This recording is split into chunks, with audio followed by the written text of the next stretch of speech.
दिल थाम कर बैठिए दोस्तों, मंत्री जी हमारे बीच आ चुके हैं। अब वो एक बार फिर रावण को तीर मार कर हर साल की तरह बुराई पर जीत हासिल करेंगे। मारना नक्की करो।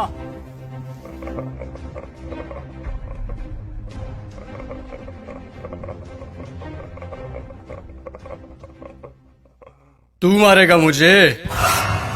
तुम सब यहाँ मुझे मारने इकट्ठे हुए हो? अरे तुम्हारा खुद का कोई ईमान धर्म नहीं है, तुम मारोगे मुझे? और एक बात बता, पिछले साल तो कोई और आया था मारने मुझे, इस बार वो नहीं आया? वो लाल साल वादा पूरा को नहीं करिया सा तो हम की मैं आया हूँ सा। तुम सब अंदर से एक जैसे के जैसे हो। ठीक भीड़ इकट्ठी हुई है मुझे मारने के लिए आज। मैं माता सीता को लेकर गया था, इसीलिए मारने के लिए इकट्ठे हुए ना तुम सब आज। हाँ, मैं मानता हूं मेरी गलती, लेकिन माता सीता को किसी कारागृह में नहीं, सबसे उत्तम वाटिका थी उसमें रखा था मैंने। और हाथ लगाना तो दूर, गलत नजर से देखा तक नहीं था मैंने माता सीता को। और तुम्हारे यहाँ छोटी छोटी बच्चियों को दरिंदे उठाकर लेकर चले जाते हैं, उनके साथ रेप करते हैं। उनको तो तुमने कभी ऐसे इकट्ठा होकर जलाया नहीं। वो दरिंदे क्यों खुलेआम घूम रहे हैं आज भी, मुझे ये बताओ। आए हैं मुझे जलाने। अब चोटे तू बता। मैं तो सभी वेद और ग्रंथों का ज्ञाता हूं। तूने कौन सी वेद ग्रंथ या पुस्तक पढ़ी है, मुझे ये बता। पांचवी फेल मेरे समक्ष बोलेगा तू? चुपचाप खड़ा रह तू। देख, मुझे ना केवल संगीत का शौक है, बल्कि सभी रागों का, सुरों का और वाद्य यंत्रों का ज्ञान भी है। तुझे क्या ज्ञान है वाद्य यंत्रों के बारे में? ये मारने आया है मुझे। अब तुम लोग सुनो, मेरे जैसा महादेव का भक्त ना तो कोई हुआ है, ना मेरे जैसा महादेव की भक्ति किसी ने की है। और तुम लोग, तुम्हारा भी कोई जमीर नहीं है।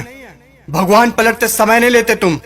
काम हुआ तो ठीक, तो चलो महादेव के पास, हुए तो चलो महादेव के, नहीं हुए तो चलो इस बार बालाजी के चलते हैं। क्या हुआ?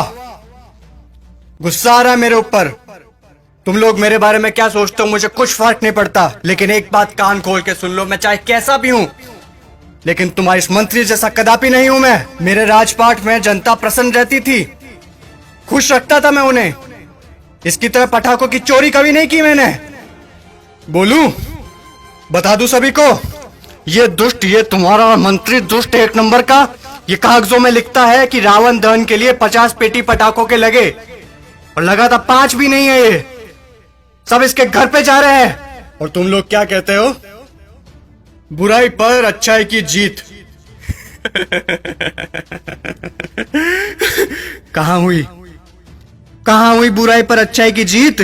जब तक तुम्हारे मन में चोरी, गद्दारी, लालच, वासना, द्वेष, अहंकार जैसी भावनाएं जीवित है, बुराई कैसे मरेगी? बुराई मर ही नहीं सकती। तुम लोग मुझे खत्म करने आए हो ना? अरे मेरा खात्मा तो मेरा अहंकार कभी कर चुका। अब अगर मारना है, जलाना है, तो अपने अंदर छुपे रावण को जलाओ, उसको मारो। सच्चाई और अच्छाई को अपना लो, बुराई अपने आप खत्म हो जाएगी।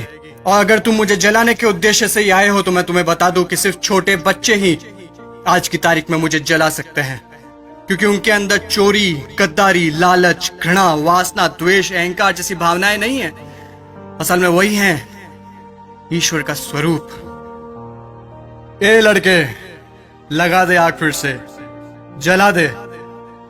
अगले साल फिर आऊंगा मैं जलने के लिए, लेकिन अगले साल मैं देखूंगा कि आप लोगों ने अपने अंदर के रावण जलाए या नहीं। खुश हैं अभी आप सब? एक बार फिर से आपका रावण जल रहा है।